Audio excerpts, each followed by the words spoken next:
Welcome back to the Student Handbook Review for 2014-15, segment number 2.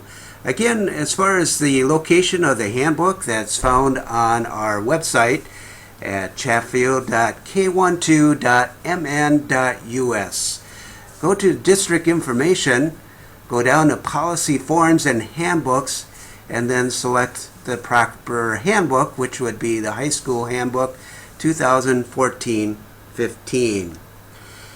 Getting back to our rules and procedures, first of all, there was a closed lunch for grades 7 through 11, so all grades 7 through 11, it's a closed lunch.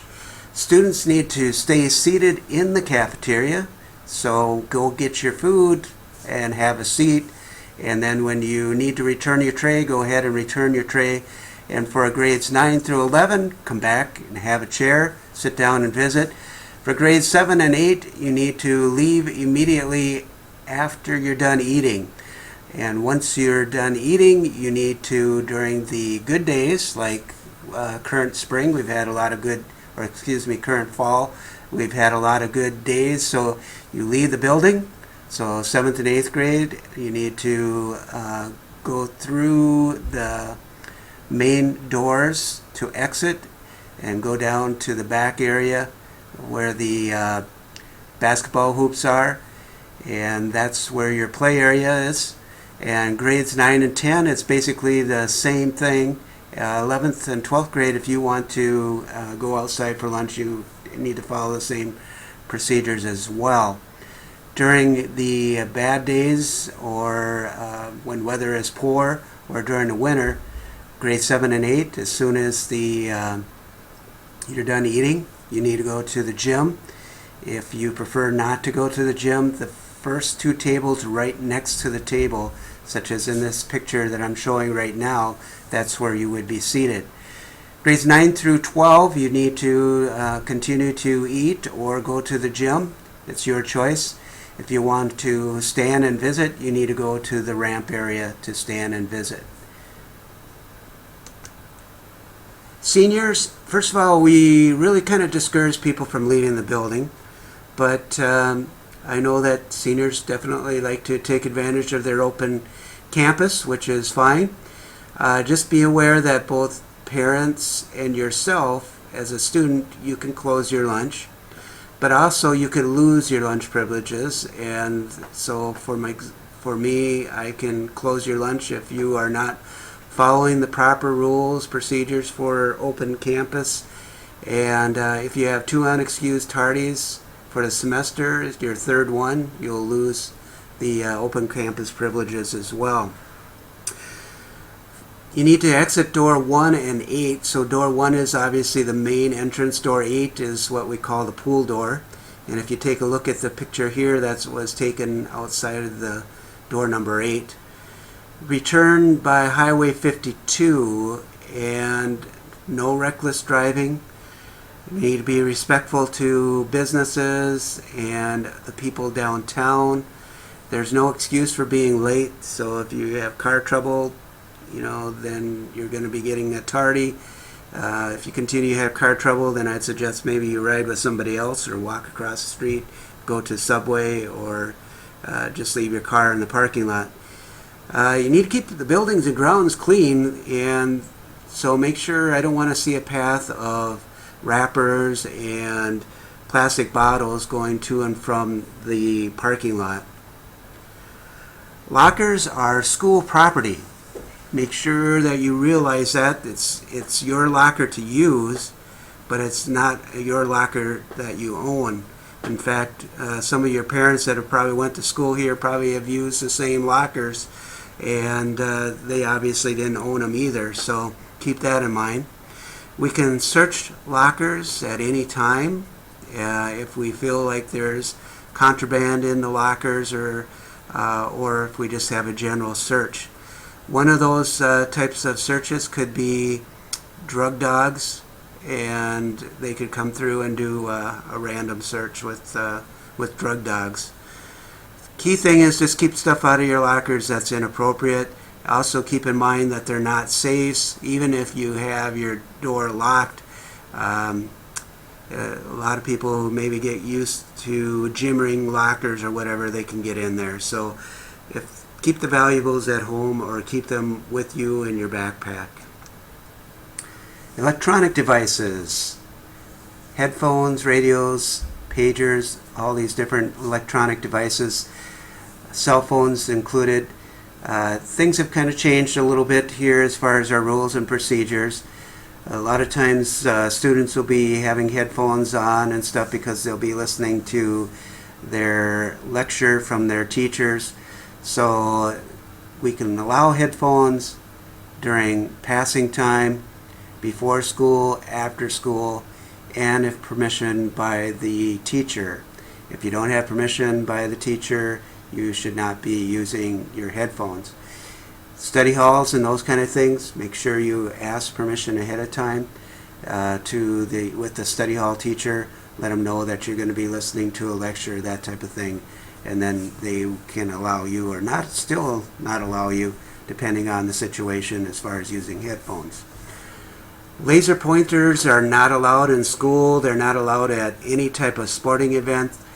The only time you can use laser pointers is if you're using them for a speech and you can borrow a teacher's laser pointer that they might be using for a lecture, that type of thing. Otherwise, they're not allowed in school.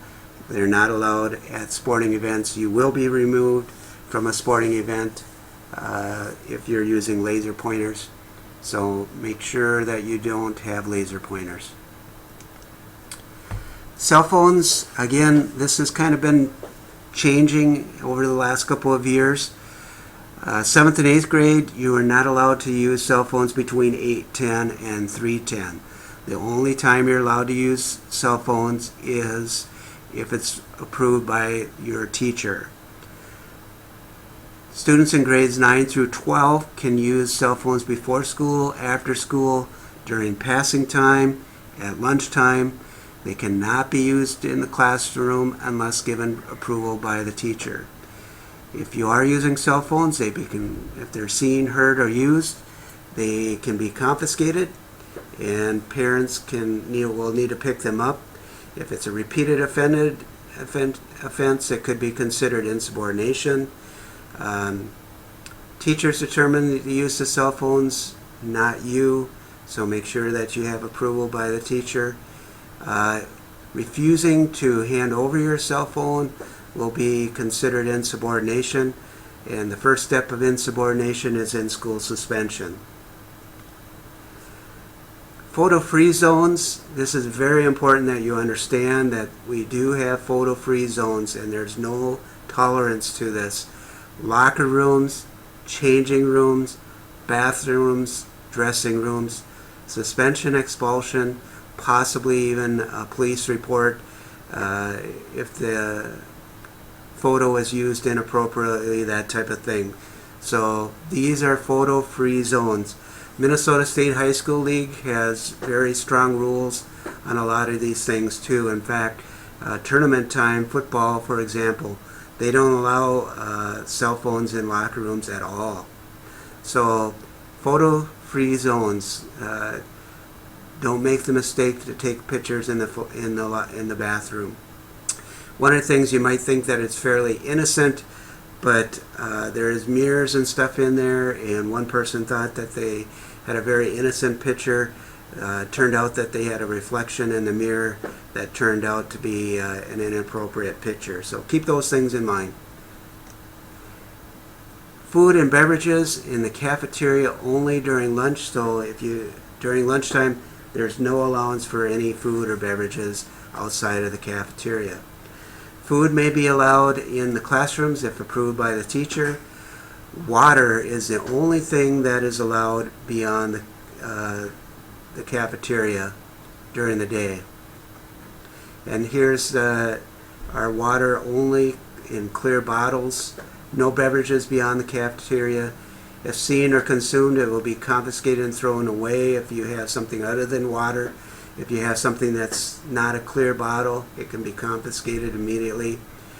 Repeated offenses will be considered insubordination. So either you might get detention at first, and if you repeat, it might be considered insubordination.